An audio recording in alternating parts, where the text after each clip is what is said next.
Hello, this is Michael Harley and Carl Brower with Motor Pro Media, taking a first early look at the all-new 2021 Acura TLX. And you know, the truth is, we're not allowed to talk about driving impressions at this point. All we're allowed to talk about is specs and design. But you know what? We're going to take a deep dive, and let's start with Carl. Let us in. Yeah, let's take a close look at these vehicles. Now, you've got two trims here, which is great because you get to see kind of some compare contrast. You've got the A-spec sitting right here, and you've got the tech spec sitting over here. And those are two different trims. There's actually 4 total trims you can buy these cars with. The tech spec, as you can imagine, has more technology in it. Example is the heads-up display. It's got more advanced tech throughout the vehicle, really. And this one is in a very cool purple color that the car comes in. It doesn't look purple. I'm going to walk over to the A pillar and you can tell you. But that's kind of the see it. Yeah, it's kind of the point. Hit the light just right. You can see that purplish, deep metallic black with a purple undertone. Yeah. It looks really, really classy. And what Carl was saying is this model is distinguished by its bright work. It's got the bright surround around the windows. It's got the brighter wheels. But we walk over to the other model. Right. Then you got the A-spec.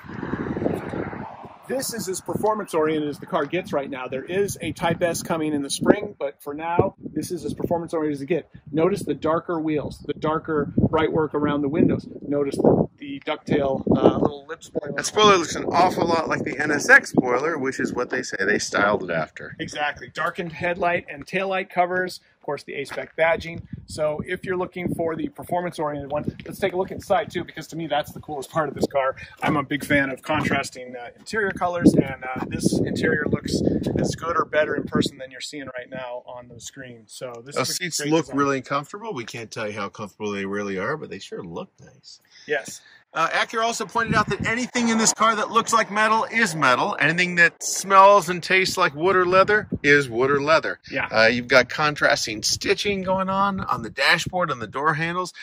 Really close attention paid to luxury, fit, finish, trim, appointments, and touch points, they call them in our industry. Another big design element of this car is the stiffening of the chassis. They did a lot of work to make sure the chassis is as stiff as possible. And then they upgraded the suspension with a double wishbone suspension from the strut-type suspension it used to have. That lets the vehicle sit lower than it used to, and it's a more sophisticated, capable suspension, which should lead to better driving, but we can't talk about it yet. Let's take a look inside the more premium-appointed luxury model. Yeah, so this one's a little more premium as opposed to performance-oriented, as the spec is. So it's missing the Alcantara on the middle of the seats. It's all leather. One color. No contrast. Monochromatic, but it does have the wood, which is, like I said, real wood. Precisely. Now, the engine in all of these 2021 TLXs is a 2-liter turbo with 272 horsepower, 280 pound-feet of torque. People who are worried that they lost the 6-cylinder option shouldn't, because according to Acura, they handled that issue. And again, we'll tell you whether that they were correct or not when we can talk about the vehicle's driving dynamics. But right now, there's one turbocharged 4-cylinder serving the role of the former 4 and 6-cylinder. Yeah, let's open the hood and talk about what's under the hood.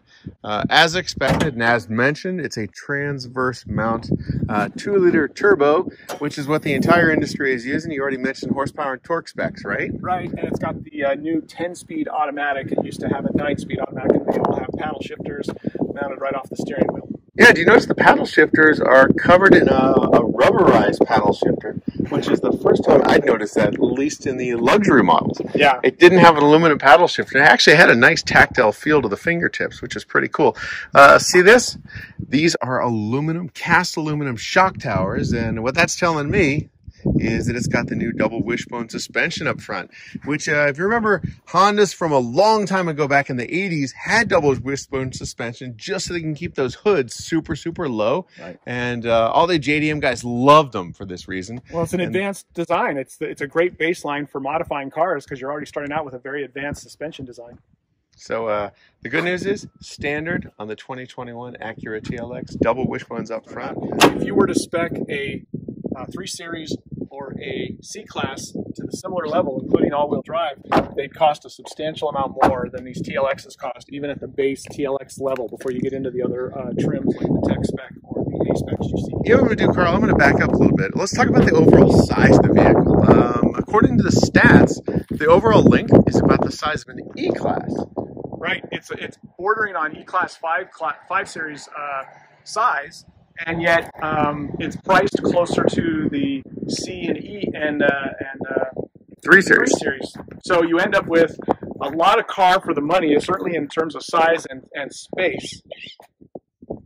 And of course, it comes off of the Type S concept that debuted about a year ago at Monterey. And that beautiful blue concept, everyone said if the production version of the TLX even gets 75% of that concept, it's going to have great proportions, great stance. Well, I'm looking at these vehicles before me here, and I think they got at least that much of the concept into this production version. It looks beautiful. Yeah, Carl and I are under a strict embargo, at least for the next couple weeks, to talk about anything other than specs and styling and design. Yeah. But looking forward to giving you... We'll give you a full driving impression when the embargo lifts on September 24th. Correct. If you have any questions in the meantime, throw them in the comment section. We monitor those very, very closely, and we will get back to you. This is Carl Brower and Michael Harley from Motor Pro Media. Thanks for watching.